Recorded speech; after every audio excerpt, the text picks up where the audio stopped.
What's good, YouTube? Back with another video, boy. It's your boy Corey. Back with another reaction, man. Reaction to LeBron. Is he retiring? Is LeBron retiring? Man, let's find out and get straight to the video, man. It's some fan questions out here. Yes, damn, some just a few. for Steve. Steve Nash, bro. 15. Do you feel like Steve. higher? Well, first of all, it's 30 years ago.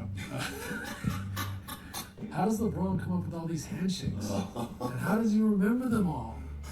People want to know. Hey, no, that's facts. How the fuck do you remind? I don't know. How did you manage those thoughts in order to win? How do you guys go about taking accountability with your teammates and staff while still upholding your confidence in leadership? We're late on this, but we haven't. Look at LeBron, man. Look at the GOAT. We are late. Man, So the in GOAT. the 8th grade, I got a couple stories. So in the 8th grade,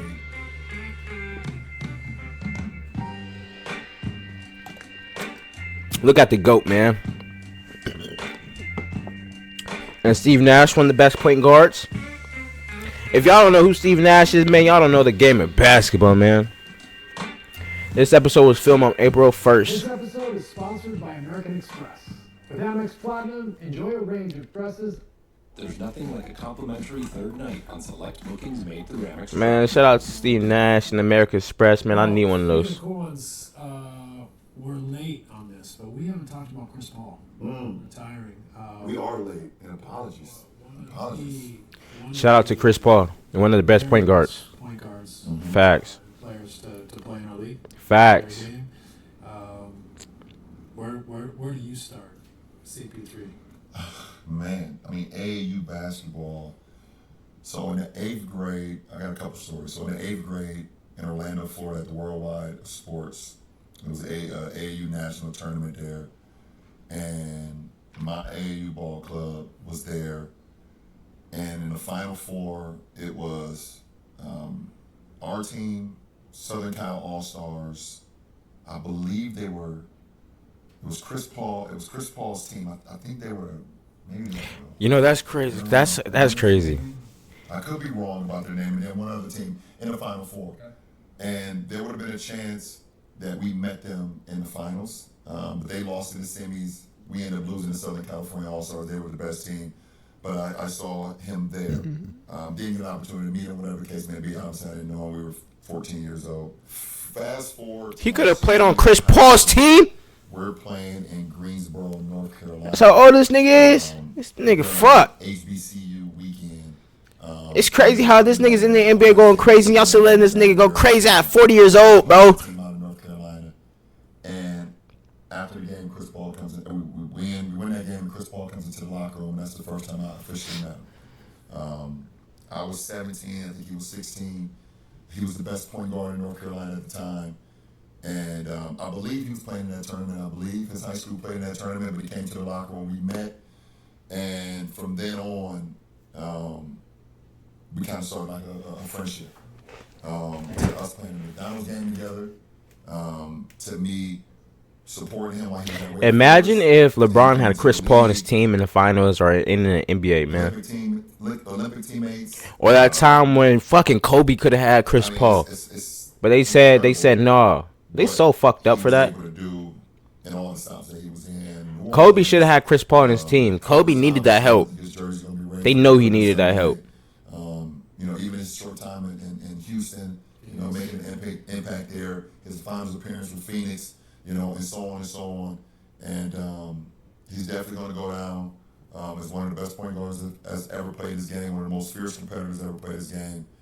And to add icing to the cake, his daughter and my daughter happen to be best friends. No way. Really? I didn't know that. And that's pretty cool. They hang out all the damn time. So that's pretty cool, Same man. age? Cameron is a year or two older than my daughter. They're super close. But, man, what an unbelievable career. Facts. I want to keep talking about Chris Paul. Yeah. All that means less than the daughters being. You know what I mean? Like, it does. At the end of the day, you hoop and you do everything you can. You try to get better. You try to compete. Yeah. And when you have a competitor, a contemporary, families become friends. Yeah, man, absolutely. It's pretty special, man. And I think you know, a couple of his stories, like his individual stories, like what he did in high school when his grandfather passed away. 63? You know, 63, I believe, or 62, something like that. Damn. You know, that moment, you know. Chris Paul scored 63? Chris Chris Paul? I just think about Chris Paul. his moments, his personal moments.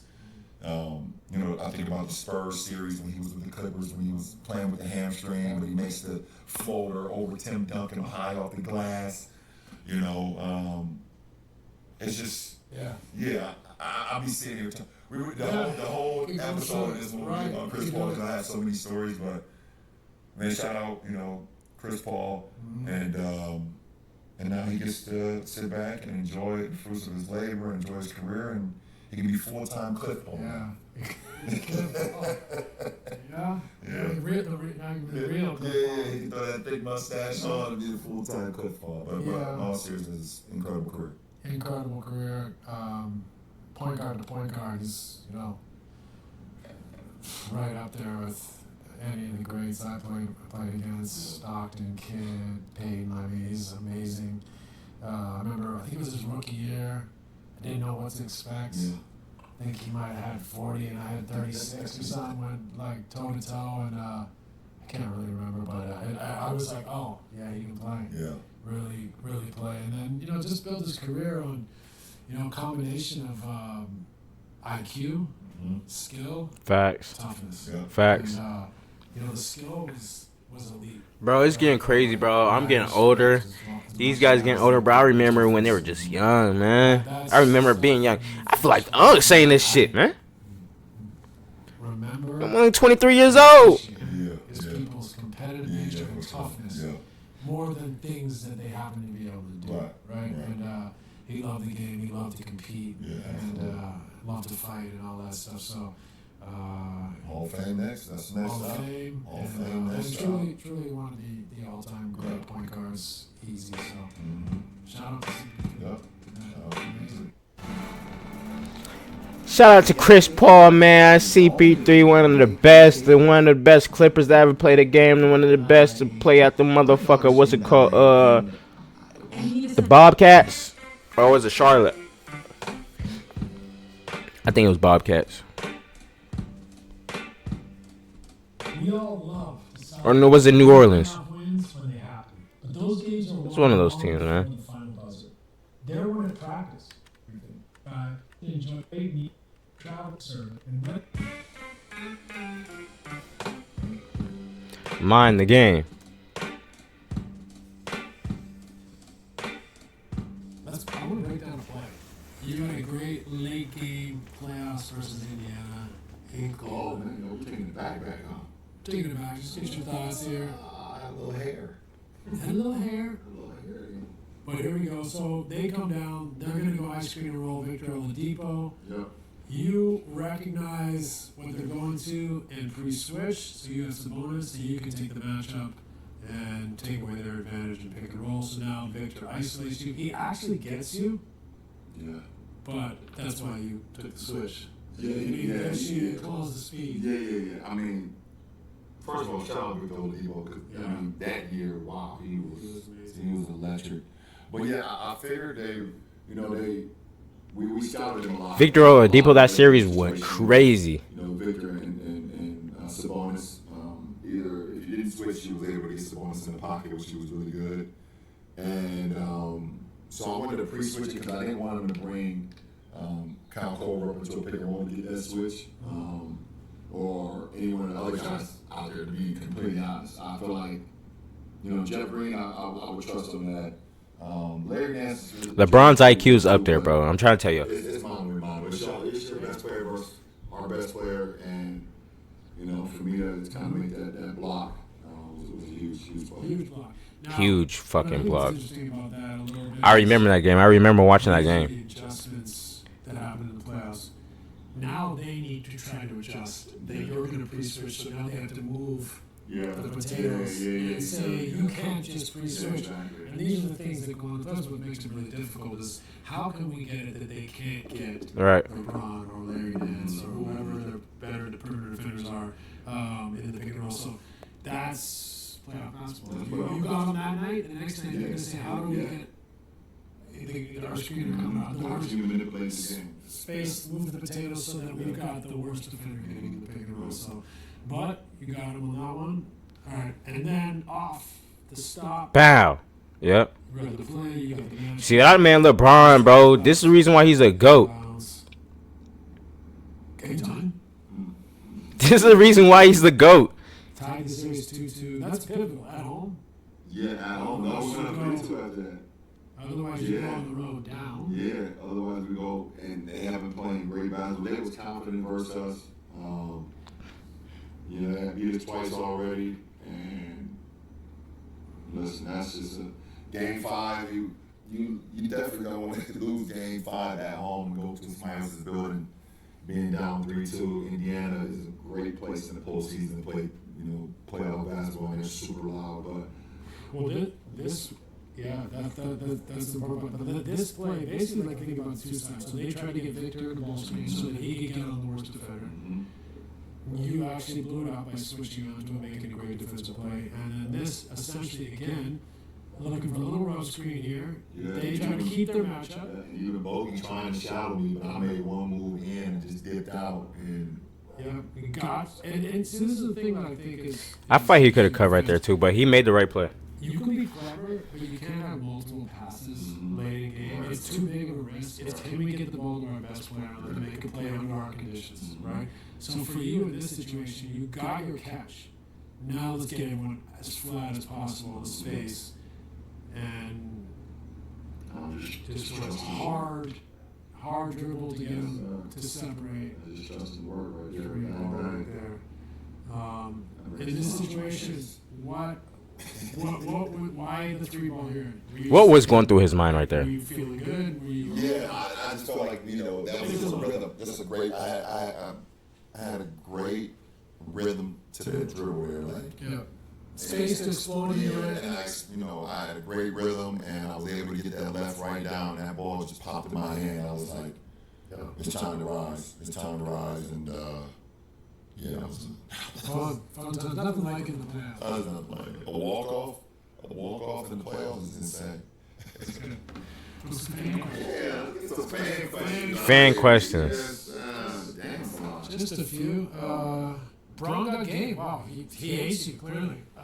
Braun got game on X. When a defense starts over-helping on you, what's the first adjustment you personally make before the coach calls anything? I think this is a simple question for you, but when defense starts over-helping on you just make the right play. I mean, the best team I've experienced, I've always talked about that. So I've always been in situations and I kind of know how to react to certain defenses or whatever the case may be. And a lot of times I am manipulating the defense by either driving towards the defender, knowing that I'm going to get someone to step up towards me, or eyes going to be on me, knowing I'm going to get my guy shot, or if I'm running a pick and roll, and I have a great roller, then I know the bottom guy on the defense is going to, attract in, and I can get my guy on the weak side of the shot. So it's just about knowing the defense, the coverages that the defense is in, but also knowing the magnet that you have. If you have the ability to attract eyes and multiple bodies, you kind of where your outlets are. So I've been fortunate enough to be in those positions. So the first adjustment that I personally make is literally just watching the game. It can be from one play. I can run the play, one play, see how they played it, and come right back to it, knowing what I'm going to do next play, just so in fact how to react. Sure. Yep, exactly. Adjustment making. It's always making adjustments. If you can't make adjustments, then you're not ready for the ball. That's real shit. If you can't make adjustments, bro, you're not ready for it.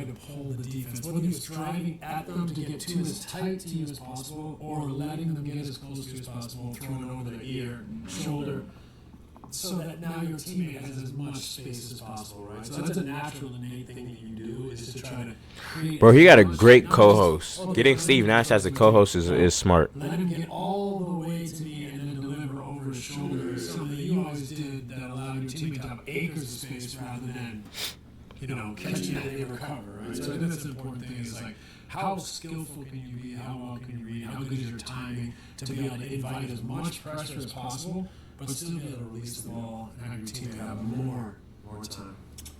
That was great question. Mine is at Hullyside on YouTube for Steve. In 1996, you were drafted 15. Do you feel like you should have gone higher? And how was your team workouts, and what teams did you work out for? Man, well, first of all, it's 30 years ago. 30 years ago, bro. See, that's what I'm talking about, bro. Shit crazy. Stop watching this app. Go to Wix and grab your domain name before someone else does. I worked out for, I think I went to 12 plus teams. I went to almost half the league. Like all over the country, still in school, graduating, all that stuff, crazy.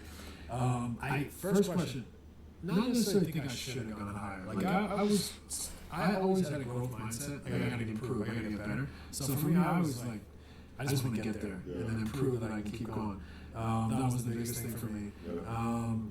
Workouts went well. Workouts went well. I mean, workouts went well, did my thing. Did some workouts on your own, some workouts with other guys, some workouts 2 1-on-1, some workouts 5-on-5. Went pretty well. Did well in the Desert Classic. They don't have that anymore. It was like the Desert Classic was in Phoenix, ironically, but basically it was like the top. It was. If Portsmouth was like the I remember Desert Classic, nigga. I was in that motherfucker. At the time, Desert Classic was like kind of the more elevated one. I was in that motherfucker. I'm trying to tell you. That went well. I think I made the all-tournament team there. Kind of cemented myself as a first-round pick. Went 15th, but I always was like, I'm just getting started. Just getting started. So that was my Toy Hunter on X. How does LeBron come up with all these handshakes? And how does he remember them all? People want to know. Yeah. I have no fucking idea. I have no idea. Some of the handshakes are like, I kind of like try to learn my teammates over the course of time. Like early on, I kind of like what they're into, what they like, things of that nature. So like, right now, like my teammate don't connect. Like we have a handshake where we kind of dab up, and then at the end we kind of throw like a bow and arrow. And I kind of got that because of how well he shoots the ball. So it was like when, last year when he was a rookie, I think one game he had like 30-something in one of our games, and I was just like, this one, he fucking flamethrower. Not because of Dominic Solanke, striker for Tottenham? No, not at all. Not at all. Not at all. But also like some of them is just like off the top of the head. Like I don't even. I've been doing it for so long. I don't even know, man. Just like me and my best friends. We've been together for since we were 8 years old. We've had handshakes since we were young, and I got teammates that I was like teammates in like 2008. They got like it's I don't know. I'm so old. I don't even know what we're talking about right now. Sounds so old. I don't even know that. A lot of these. I mean, I got handshakes with. You still remember ones from like 2008? Yeah. It's weird. It's a lot of. It's time consuming. Bro, this nigga's capping, bro. Brain cells. Yeah, it's very time consuming. I need to stop. Bandwidth. I need to stop. Wow. But it's cool. I don't know. Good to for answer you. your question, I have no idea how I remember him. Hey, John on IG with 3 Ys. When you watch film after a game. Hey, John. When you watch film after a game, what is the first thing that you critique about your own performance? That's a great question. It's been a long time for me. I think usually when you go into a film session, if you're watching film, you already have an idea. Yeah, you already have. So you're already biased about something. But if you're not biased, I think that what's more interesting is like sometimes when you have a good game and you watch film, how it wasn't as good as you thought. Yeah, I agree.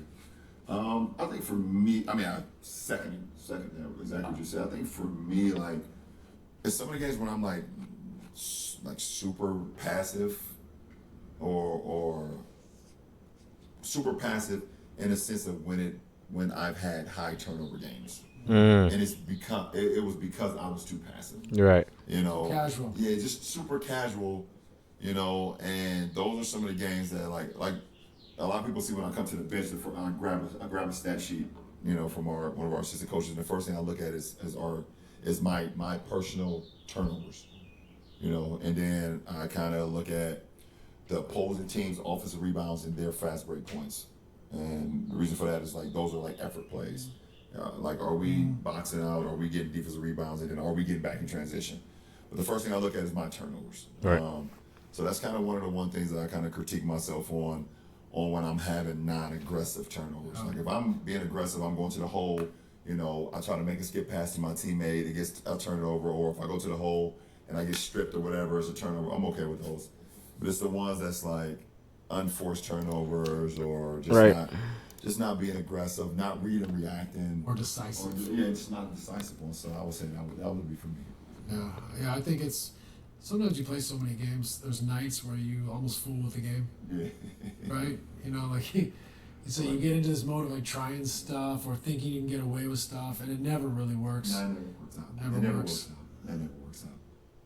That's it. Never works out. There's nothing All right, y'all. setting your This is your boy pace. Corey. I'm about to go ahead and dip and go to work. But hey, don't forget to like and subscribe and turn on that post notification bell, man. We up in tune. Thank you for y'all support, man. It's your boy and I'm out, man.